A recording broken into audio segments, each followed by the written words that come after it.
Welcome to In the Kitchen with Dinah. Today we're making hot cross buns. Someone's in the kitchen with Dinah. Someone's in the kitchen, I know. Someone's in the kitchen with Dinah. Gonna taste good, I know. Hot cross buns are normally served on Good Friday, and in our home growing up, even as a kid, my mom would always make them at Easter time. And the symbolism behind them, they're crossed on the top with frosting in a cross, and they're cut also in a cross with the dough. I'm gonna show you how to do that. And then there's cinnamon and nutmeg in there, and those go just reflecting the whole embalmment of Jesus's body with the spices they did, and then the cross on top. So it's just an Easter tradition. They're a super yummy roll, traditionally eaten on Good Friday, and they're spectacularly delicious, warm, and even the next day. So I'm going to show you how to make those today. We're going to start off with a half a cup of warm water, and we need also a half a cup of milk, and then I'm going to pop that in the microwave to warm them up. So I got a half a cup of water in this container. I'm just going to top it off to a cup.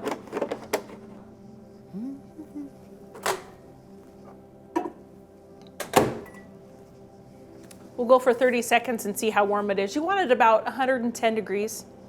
While that's going, I have some active dry yeast. You want 2 packages, and so 2 of the little square packages. If you have this, I have to read the instructions here. We need 2 1/4 teaspoons per packet, so that's 4 1/2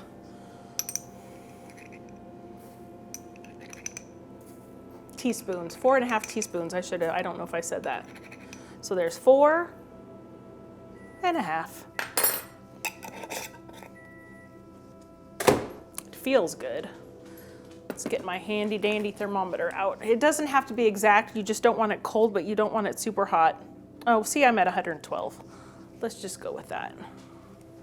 All right, and add the cup. So a half a cup of milk, half a cup of water. Put that in there warm. We're gonna proof the yeast.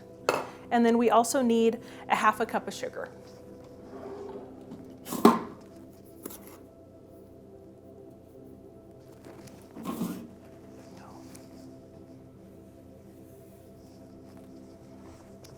And it says plus 2 tablespoons, so, plus a teaspoon. I guess that teaspoon is super important. Okay, so we're gonna let this sit. I put the lid on it. If you have a KitchenAid, just let it sit there. Give it a whirl. And we're gonna let the yeast proof. It usually takes about a minute. Gotta get all those little yeast bubbles eating the sugar and growing so that our bread will rise. While the yeast is proofing, go ahead and get yourself 2 eggs out, a half a cup of melted butter, and a cup of currants. And the currants look like this. They're like a tiny miniature raisin. I mean, it's just dried fruit. We had a currant bush on the farm growing up, and they are these beautiful little red berries. But I'll show you how tiny they are. Look at how little they are, and they're really delicious. But putting them in the hot cross buns with the cinnamon and the nutmeg, it's kind of like having a mini raisin. It's very traditional. So you want a cup of these.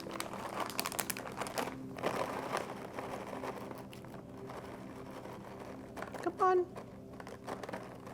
Okay.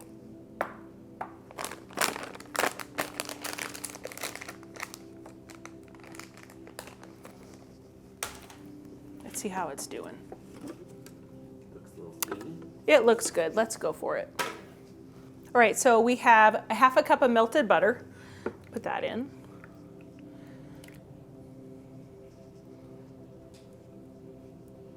This is a really, really delicious dough. We've got 2 eggs. I'm gonna give them a little whisk.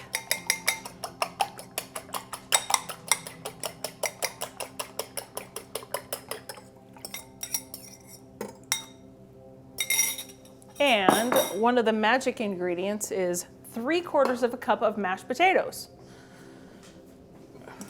What? So before we started, I just made some instant mashed potatoes. They're still nice and warm. So we're just gonna measure them out quick. A lot of breads sometimes call for mashed potatoes, leftover potatoes. Just make sure they don't have garlic or anything in them. That's why I use instant. Just measure some out. Those smell so good, Denver. So I've got my 3/4 cup of mashed potatoes prepared, nice and warm. You don't want to put cold stuff in all of this. So let's give this a whirl. Ooh, look at that yeast, it's really going to town. So we're gonna give this a whirl and then we're gonna add our dry ingredients.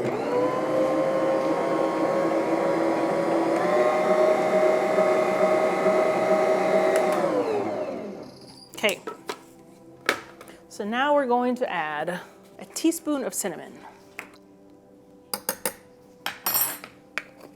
and a 1/4 teaspoon of nutmeg and 1 1/4 teaspoons of salt. There's 1 and a little. All right, so I've got, this recipe calls for bread flour. I buy it like this because it's white. You just need white bread flour. Because it's in here, and I usually keep it in here and then I stick it in the freezer to keep it fresh, take a spoon and fluff it up and then measure it into the cup so you don't have it packed in there. Sometimes when these come shipped, the flour just gets really packed and then it doesn't measure properly. So we need, I think 4½ cups of flour. Then I just take a knife, I'm gonna cut myself. So we've got 1, 2, 3, there's 4, and I'm gonna put 1/2 in here. We may or may not use it, we may need more. So that will tell here. There's about 1/2 cup. So let's get your mixer going here.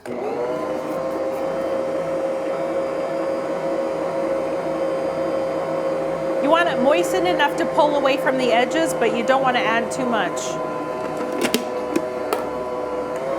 Oh, the cinnamon smells good.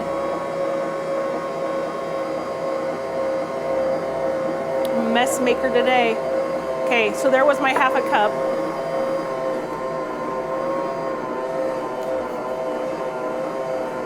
All right, so our dough is looking really good. So I'm gonna add our cup of currants and let that get kneaded in. That'll just mix in as it needs, and then I'll see it back here in 8 minutes because this needs to knead for 8 minutes.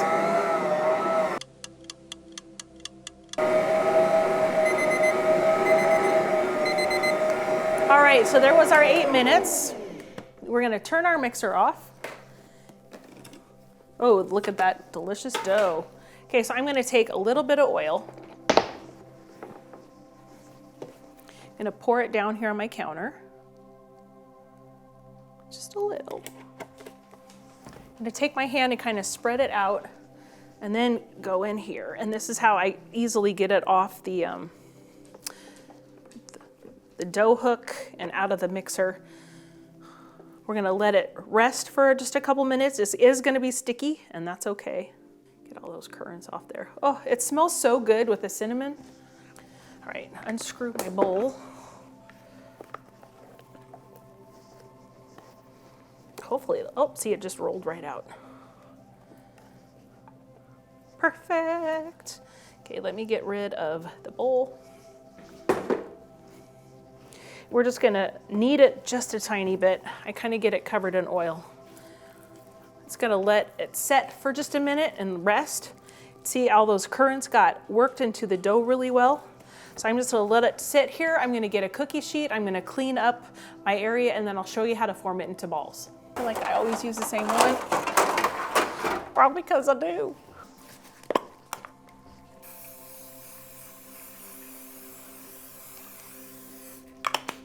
All right, so I've got my 1/2 sheet pan. I sprayed it with cooking spray. I'm gonna grab my kitchen scale and my bench scraper. So now that it's sat for just a couple minutes, I cut it in half.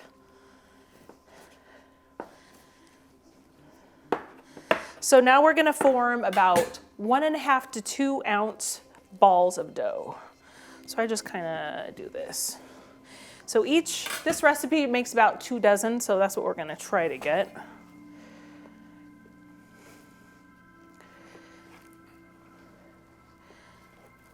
So I've got 4, and let's see here.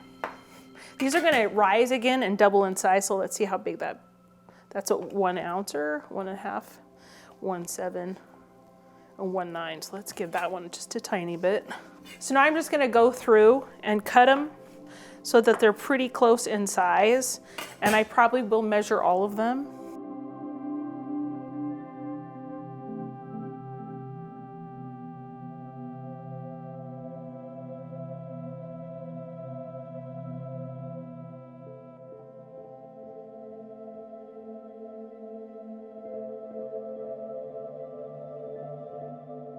So one thing I wanted to show you, if you want a really nice tight ball, I just take the lump and I kind of grab it with my ring finger and my pinky finger. And I'm working it, and then you have a ball. So I'll show you. I mean, you can sit and do it, but this is easier. But it really takes, you kind of have to figure it out with your hand. Perfect ball.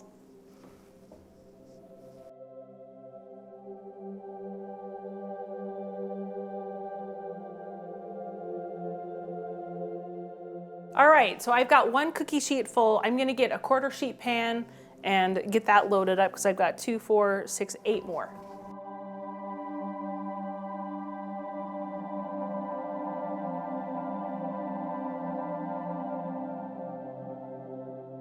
So now we have all of our dough balls formed. I'm gonna throw a clean towel on them. I just use a flour sack dish towel, and we're gonna wait for them to double in size.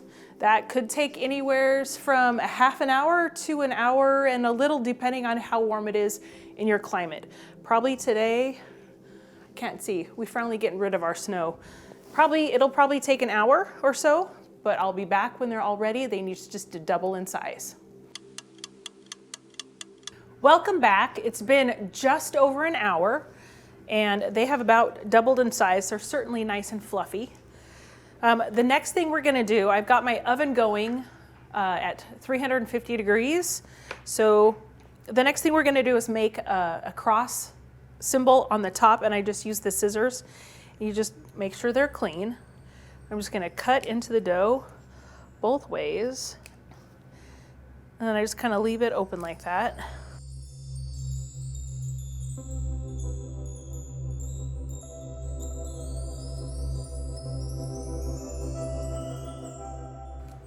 My hand's tired. There's our oven ready. Usually you want to make this so that the frosting stays in there. And I know there's a lot of different, some people actually put a filling in there. I didn't grow up that way with it, but definitely had the cross on it. Then I have, in this bowl, I have 2 tablespoons of water and 1 egg yolk. We're just gonna brush the egg wash on them. It just really makes them beautiful. All right, so these are ready for the oven. We're gonna put them in the oven for somewhere between 15 and 20 minutes at 350 degrees.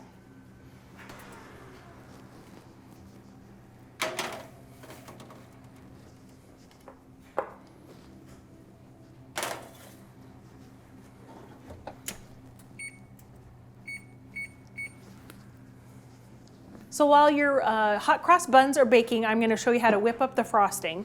If you have a frosting that you like that's like a buttercream or something like that, go ahead and use it. I'll show you how I do mine. Get all this plugged in here.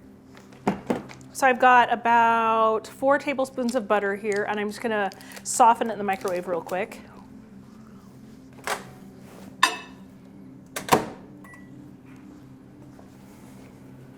And we're gonna actually pipe this on. So I'm gonna go, well, we got quite a few. Probably 2.5 cups of powdered sugar.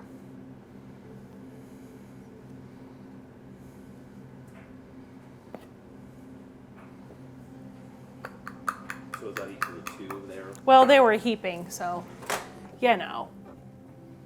I don't measure so much when I make frosting for this. And we got our softened butter.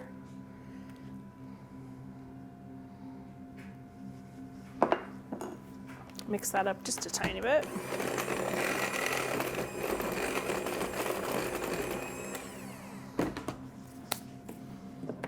Get a dash of salt. A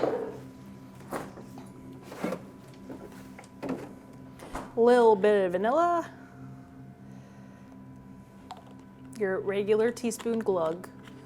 Okay, and then we just want a tiny bit of milk to make it thick enough to pipe. You don't want this thin, that's for sure.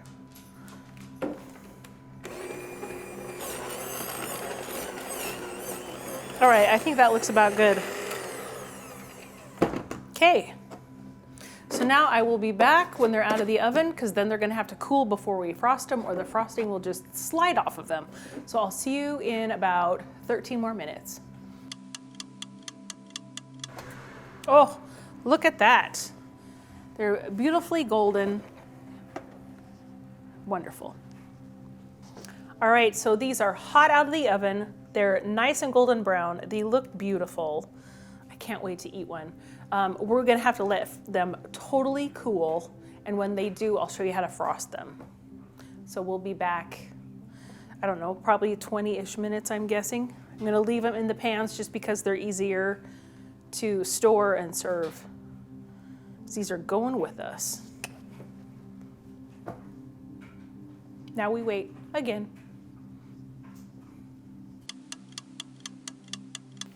Well, welcome back. These are all nice and cool, so the frosting won't slide off. So I'm going to show you how to frost them. And this is one time that I actually use piping. If you don't have a piping bag, just use a Ziploc bag. That works fine. I'm not going to put a tip or anything in it. So I just fold it down. Just take a spatula. Scoop it in.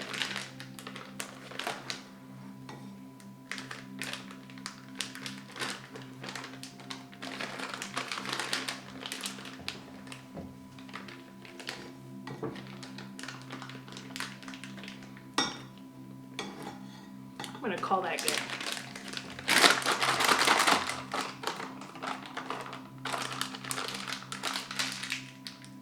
Okay, now you're just going to cut a little hole in the bottom. Just press all the frosting down, then you just want to twist it. And then use these 3 fingers to pop it out. Okay, so we're just going to go and we're going to make the sign of a cross on these rolls.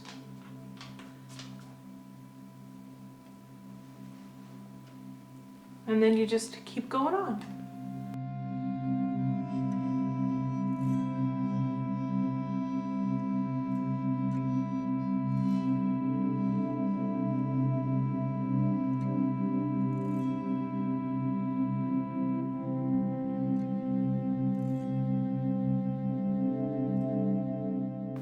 All right, so we've got these all frosted. Now, some people like just the sign of the cross on them, which we do, absolutely. Sometimes we need more frosting, so I'll actually hang on to this when we're eating them. So let's taste one of these. I'm just gonna pop it up. They're so nice and soft.